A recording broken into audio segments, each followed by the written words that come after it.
सुप्रभात विद्यार्थी मित्रों, आज हम कक्षा 9 में 10वां काव्य भारत गौरव के बारे में जानकारी प्राप्त करेंगे और उसके कवि है मैथिली शरण गुप्त जी। विद्यार्थी मित्रों, सबसे पहले हम मैथिली शरण गुप्त जी का परिचय ले लेते हैं। मैथिली शरण गुप्त का जन्म झांसी जिले के चीर गांव में हुआ था। बाल्यावस्था से ही कविता में उनकी रुचि थी। इनकी प्रारंभिक रचना हिंदी की पत्रिका सरस्वती में प्रकाशित हुई है। यानी बचपन से ही, बाल्यावस्था से ही उन्हें कविता लिखने में रुचि थी। महावीर प्रसाद द्विवेदी के प्रोत्साहन ने इनके कवि व्यक्तित्व का परिष्कार कर दिया था। यानी महावीर जो प्रसाद जी है, उन्होंने इनमें कवि के रूप में जो खूबियाँ है उसके बारे में जानकारी दे दी थी। राम भक्ति में सराबोर पारिवारिक संस्कारों ने इन्हें राम काव्य लिखने के लिए प्रोत्साहित किया और तत्कालीन राष्ट्रीय परिस्थितियों से प्रभावित होकर इनकी कविताओं में राष्ट्रीय चेतना और स्वदेश गौरव की गूंज सुनाई देने लगी। यानी मैथिली शरण गुप्त जी की जो काव्य रचनाएं हैं, उनमें आपको राष्ट्रीय चेतना और स्वदेशी गौरव हमेशा दिखाई पड़ेगा। इसी कारण से राष्ट्र कवि के संबोधन से वह प्रसिद्ध हुए और मैथिली शरण गुप्त को इसीलिए राष्ट्रीय कवि के रूप में संबोधन किया जाता है।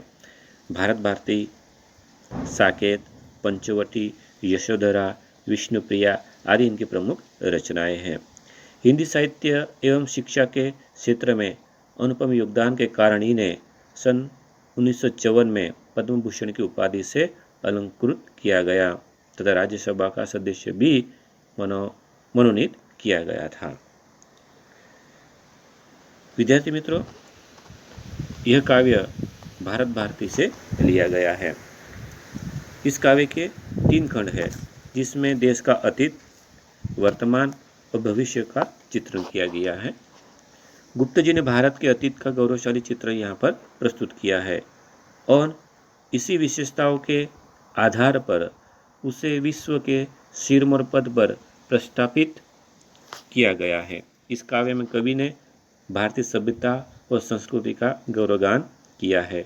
इसके साथ साथ आर्यों के महान जीवन आदर्श का भी चित्रण इस काव्य में किया है। यानी विद्यार्थी मित्रों, भारत गौरव इस काव्य के अंदर मैथिली शरण गुप्त जी ने भारत की जो संस्कृति है उसका गौरवगान किया है और साथ ही साथ जो भारत देश के आर्य थे, उन आर्यों का जो आदर्श जीवन है वह भी यहाँ पर चित्रण किया गया है। विद्यार्थी मित्रों, कुछ पंक्तियों के द्वारा इस काव्य को हम समझने की कोशिश करते हैं।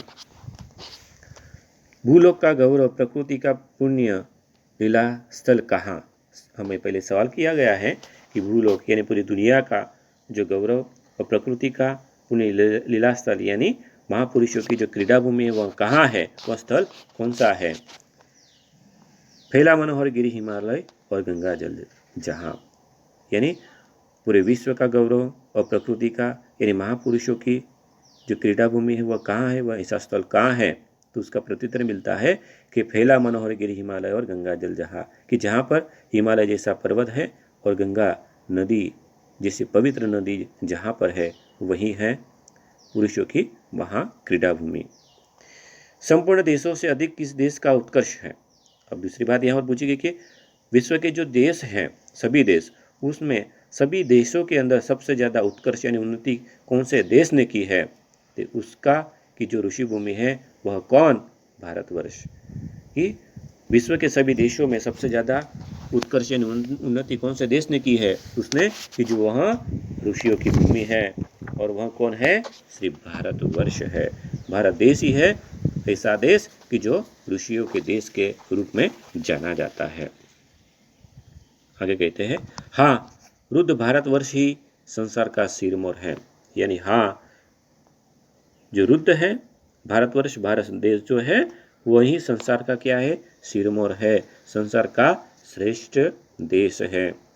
ऐसा पुरातन देश कोई विश्व में क्या और है। फिर से सवाल पूछा गया कि ऐसा पुरातन यानी प्राचीन देश इस विश्व के अंदर कोई और है। भगवान की बहुभूतियों का यह प्रथम भंडार है। जो भगवान है भगवान की भवभूति यानी संसार का जो वैभव है उसका प्रथम भंडार जो है वह भारत देश ही है। विधि ने किया नर सृष्टि का पहले यही विस्तार।